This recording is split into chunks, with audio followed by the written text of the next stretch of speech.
கரூர் மாவட்ட மக்களை சந்திப்பதற்கு எதுக்கு விஜய்க்கு அனுமதி? எதுக்கு? அவர் நேரடியாக எப்போது வேண்டுமானாலும் எங்கள் சொந்த மாவட்டம் தான் எனக்கு அது, ஆகவே அவர் எப்போது வேண்டுமானாலும் அவர் வரலாம், மக்களை சந்திக்கலாம், இஸ் ஆல்வேஸ் வெல்கம், அவருக்கு எதுக்கு அனுமதி கேட்டு வர வேண்டிய அவசியம்லாம் இல்லை அப்படின்னு சொல்லிட்டு ஸ்டேட்மெண்ட் சொல்லியிருந்தார். அவர் சொன்னாலும் கூட, திரு அண்ணாமலை அவர்கள் கூறியிருந்தாலும் கூட அது வரவேற்கத்தக்க விஷயம் தான். ஏனென்றால் கரூர் மக்கள் சொந்த மக்கள் தானே, நீங்கள் எப்போனாலும் பார்க்கலான்ற மாதிரி அவர் ரொம்ப பெருந்தன்மையாக வரவேற்பு கொடுக்குறாரு, சந்தோஷம் தான். இருந்தாலும் கூட தமிழக காவல்துறை பார்த்தீங்கன்னா அவர் கொடுத்த தாவேகா தரப்பில் கொடுத்த மனுவை ரொம்ப சீரியஸாக ரொம்ப பார்த்தீங்கன்னா அதை கன்சிடர் பண்ணுறாங்க. கூடிய விரைவிலே பார்த்தீங்கன்னா எங்கள் தமிழக காவல்துறை விஜய்க்கு அனுமதி கொடுக்கும். ஏன்னா அது பெரிய அளவில் அனுமதி கொடுக்க மாட்டேன் அப்படின்னாலும் அவங்க தாவேக தரப்பில் கோர்ட்டில் போயிட்டு பர்மிஷன் வாங்கின்னு போக போகிறாங்க.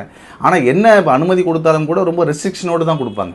நிறைய கட்டுப்பாடுகள் விதித்து அந்த கட்டுப்பாடுகள்லாம் ஒத்துக்கினால் வழியே திரு விஜய் அவர்கள் பார்த்தீங்கன்னா கரூர் செல்வதற்கு அனுமதி கொடுப்போம். ஒரு இப்போ அடுத்த வாரத்தில் பார்த்தீங்கன்னா செல்வதற்கு வாய்ப்பு இருக்குமானா கொஞ்சம் சந்தேகம் தான். 50% கூட வாய்ப்பு இல்லை. ஏன்னு கேட்டிங்கன்னா இப்போ அடுத்த வாரம் ஃபுல்லாகவே பார்த்தீங்கன்னா தீபாவளி ஒட்டி அனைத்து நபர்களும் சொந்த ஊருக்கு செல்லக்கூடிய நிகழ்வு இருக்குது. ஆகவே மேக்ஸிமம் நெக்ஸ்ட் வீக்கில் திரு விஜய் அவர்கள் கரூர் சந்திப்பு இருக்குமானா அது ஒரு கேள்விக்குறியாக தான் இருக்குது.